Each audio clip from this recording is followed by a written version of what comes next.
Maybe all of the parents can get together and take the food, take their snacks or whatever, one parent per day or something like that, take the snacks over for the kids to your house, and you can make sure that they get something to eat. You can make sure that they have someone paying attention to them so they're not getting into any trouble or abused in any kind of way, or, things like that, just to make the place where you are a little bit safer, a little more calm, a little less distant, you know. But as far as the race for the next president, I'm not a political person. Let's start there. I'm a person who lives in the country. And I think that in order for the process to work, you have to fight. You have to stand up. You have to step out. You have to make sure that you show up. I had a conversation with someone that I respect and, very intelligent man. And his response was, there's no reason for us to vote because it proves the last election proves that we don't count. Well, that doesn't necessarily mean that. I think it's kind of like when you are in a fisticuff hand fight, okay? Somebody can throw the first hit. It can connect. It can give you birds, okay? Make your head spin. But it doesn't mean it knocks you out. But if they keep hitting you, eventually you're going to hit the pavement. And I think what needs to happen at this point is we need to keep hitting because eventually it's going to knock it down. I also believe that, it's important for our children to see us stand up, because if we don't stand up as a collective group, we're all going to be knocked down to the pavement and we'll never get up.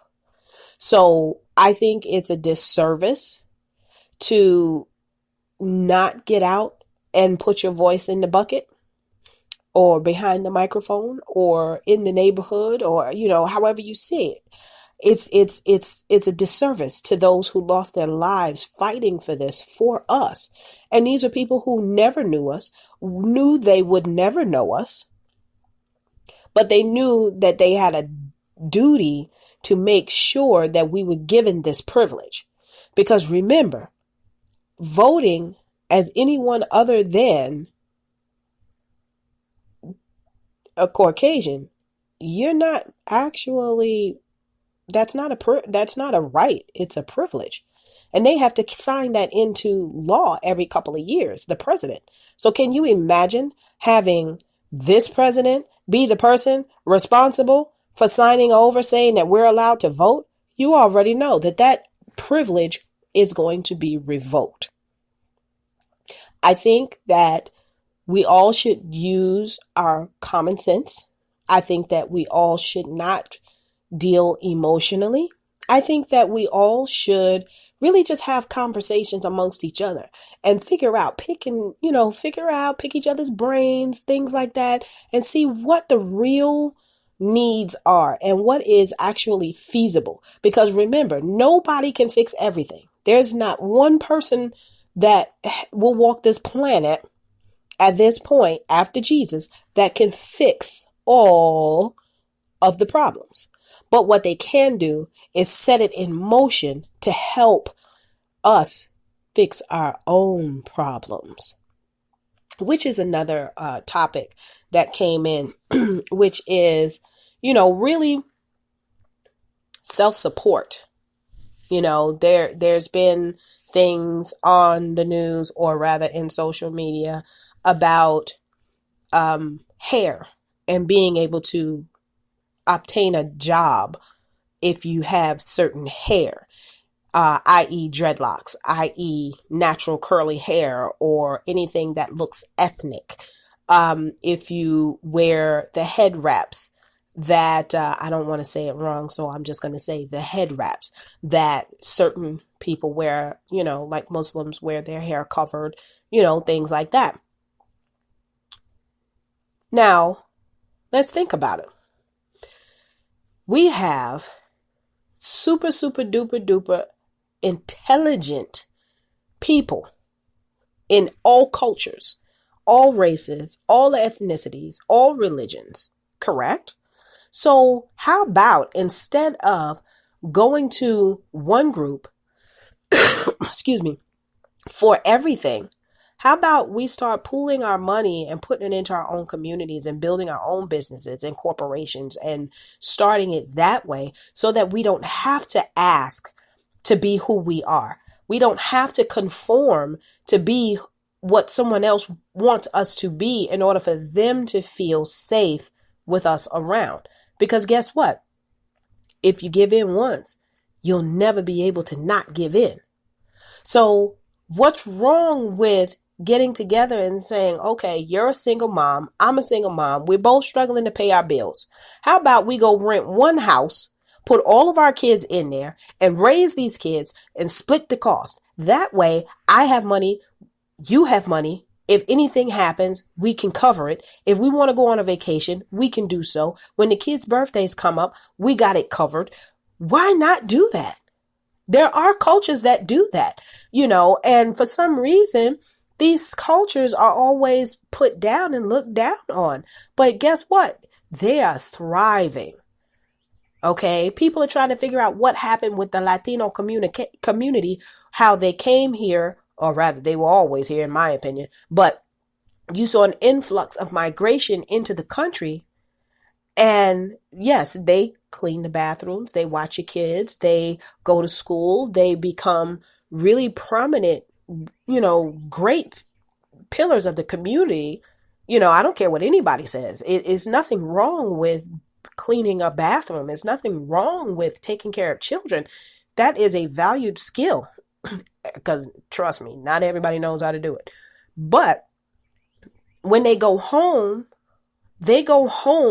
to a collective and they all pool that money together and they take care of their own and they send money home and they make sure that everybody's taken care of until they're able to move out. And when they move out, they've got their own houses, their own cars, their own businesses, their own everything. Why can't we learn from that culture? Why can't we? I think that everybody has something to offer the world. And that is something that I think, honestly, is a great value, so kind of, again, working together, becoming a community, building each other up, holding each other, so that we don't fall, because everybody has good days. Everybody has bad days. Everybody has issues. Everybody has struggles. And if we start to accept each other for who we are and not what we want everyone to be, because trust and believe, even the people that's on, Love and Hip Hop and Atlanta Housewives and all of those other things, it's not real. It's all just make believe. We can never achieve that trying to do it on our own, because they didn't do it. They didn't get to where they are. How many of them talk about how they got on a show and they got other cast members and now they're feeling jealous of the cast members that they brought on to the show because that cast member got another deal that's doing better than theirs and blah, blah, blah, blah, blah, blah, blah. So how about we just help each other? How about we just get together and work as a unit so that we can all get ahead? Every Friday. There's nothing wrong with you, like Killer Mike says on his show, Black Friday. I get it. Black Friday meaning spend money in all Black-owned businesses for that entire day. I have no problem with that, except what if I want to spend it in a Latino business? So how about we do Color Friday? Or, I don't know, we come up with a name. Matter of fact, you tell me what you want to call it. And we'll take a vote on it. I'll collect all of the votes and I'll put them together and then I'll read them off and let you guys see it. I'll post it on my Facebook page and my Instagram page and let you guys choose what you want it to be called. That way it's a day that we're actually pouring back into our own community. We're allowing each other to benefit. We're helping each other because guess what? When you run a small business, it's a real struggle because you don't have access to all of the super deals where you can get 1,000 units of something for 1 cent a piece, because you can't move 1,000 units of anything. You're a small business, but you can move 100 units. But that 100 units, instead of costing you 1 cent, is going to cost you 45 cents per unit, which means now I got to charge more, or I can't have a clearance sale, or I can't have a 2-for-5 sale, because I'm spending more money trying to get it in, because that's just ordering it. Then you got to pay for shipping. You see what I'm saying? Then you got to pay for the overhead. Then you got to pay for anybody that works under you. Then you got to pay your taxes. Then you got to pay your advertising. So at the end of the day, the small business owner literally is making pennies on the dollar, trying to scrape and scramble.